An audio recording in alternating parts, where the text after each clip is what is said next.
Welcome to W&L Sports Weekly. I'm Jeremy Franklin. This week we'll speak with volleyball senior Anna Lausberg, football captain Christian Cranford, and field hockey sophomore Maggie Sands. But first, a quick look back at the weekend in Washington in the athletics. Men's soccer held on to the top spot in the ODAC standings by defeating Eastern Mennonite 3-0. Football improved to 7-0 with the 45-23 win over Bridgewater, while field hockey came from behind to record a 5-4 overtime victory against Randolph-Macon, and women's soccer downed the Yellow Jackets 5-0. Men's and women's swimming both won at Randolph-Macon, and volleyball knocked off a pair of Centennial Conference foes in Lancaster, Pennsylvania, picking up 3-1 wins over Washington College and Franklin and Marshall. Here with me in the studio is Anna Lausberg, senior volleyball player from Ocoee, Florida. Anna, welcome to the show. Thanks for having me, Jeremy.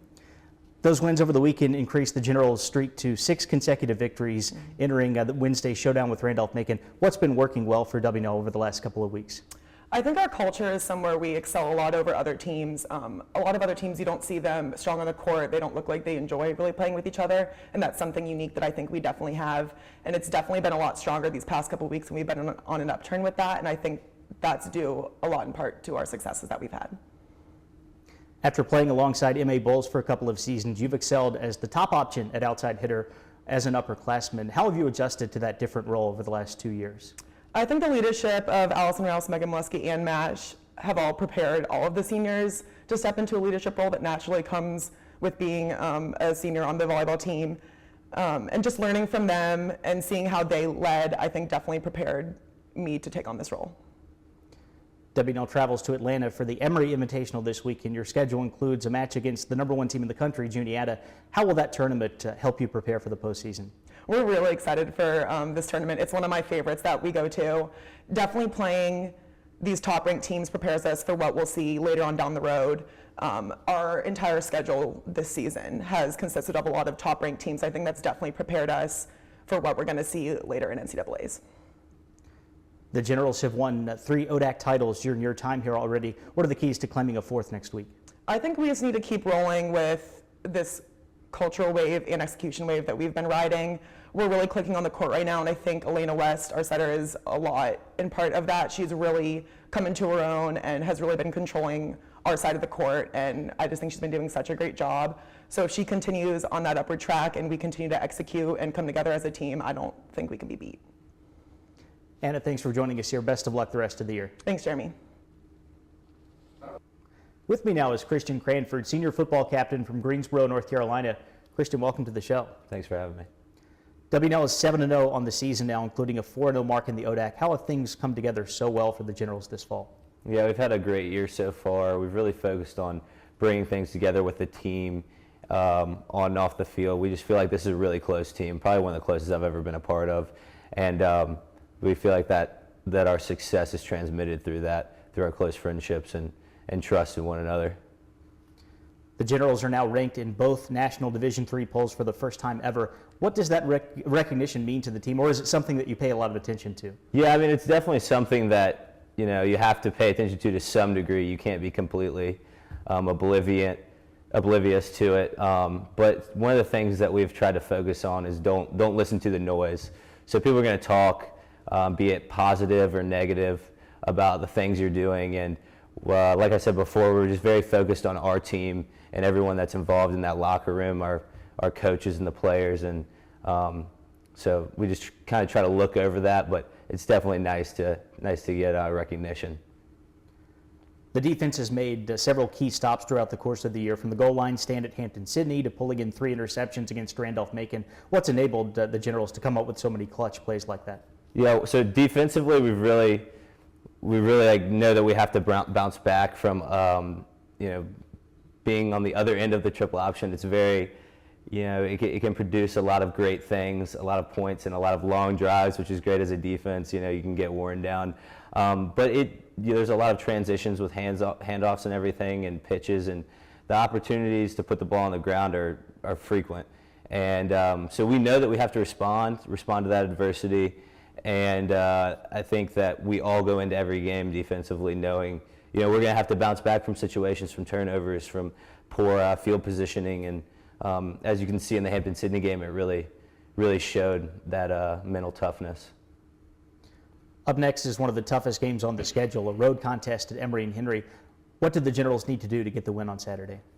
Yeah, Emory and Henry is a great team. They always play us tough, especially at Emory and Henry. That's a very hostile environment. And with a lot on the line in this game, you know, a lot of people have been talking it up for a while. So I think if we just really need to focus on ourselves and our individual jobs and our jobs as they pertain to our defensive units or our offensive unit or the special teams unit. And I think if we play within our framework and execute the game plan, which I feel like is excellent, I feel like we should come out on top. Christian, thanks for joining us. Good luck the rest of the year. Thanks so much for having me. I'm joined now by Maggie Sands, sophomore field hockey player from Glennar, Maryland. Maggie, welcome to the show. Thanks for having me. The Generals are now 5-1 in the ODAC. It's the most conference wins for Washington and Lee since 2010. What's been working so well for W&L in ODAC play? I think there are a lot of factors that have contributed to our success this season. We started our season with a pretty tough schedule of out-of-conference games, and we won some big games against some highly ranked teams, so that gave us a lot of momentum going into our ODAC games. Our coaches hold us to high standards, and I think we have high expectations for ourselves and each other, so that's contributed a lot to our success and our hard work. And we've really been taking the things that we're working on in practice and implementing them in the games, so I think that's helped us to become more successful each game, each week. How have the Generals been able to cope with some significant injuries, especially on the defensive end of the field? It's been unfortunate that we've had some injuries this season, but we have a lot of talented players, so I don't think it's really had an impact or defined our team in any way. We really try to not focus on the things that we can't change or that, you know, we don't have control over, but instead we're working to change and fix the things that we can control. So, you know, playing our game, working on things in practice, and just taking it one game at a time and looking to the next game that we have. W&L is a young team with the new head coach. How excited are you to be part of the transition over the next few seasons?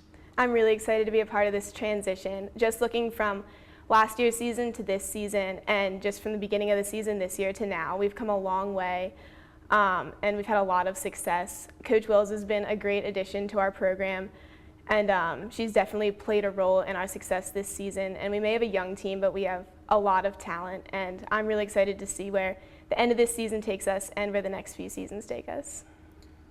Getting back to this season, what are the Generals' expectations for next week's ODAC tournament? I'd say we have pretty high expectations for the ODAC tournament.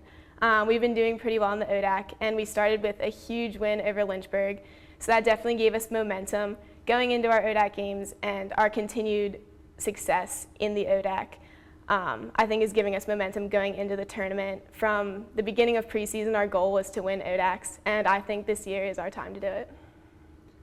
Maggie, thanks for joining us here. Best of luck the rest of the way. Thank you. It's time now for a look at the upcoming weekend. Volleyball heads to Atlanta for the Emory Invitational. On Friday, the Generals will face Clarkson, followed by a rematch against Barry.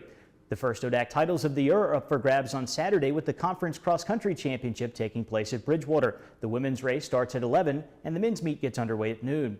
Also Saturday, football looks to continue its unbeaten run at Emory and Henry. Field hockey wraps up the regular season at home against Bridgewater, and men's soccer will take on Roanoke. Volleyball concludes the Emory Invitational against top-ranked Juniata, and riding will compete at Bridgewater. For W&L Sports Weekly, I'm Jeremy Franklin. Thanks for watching.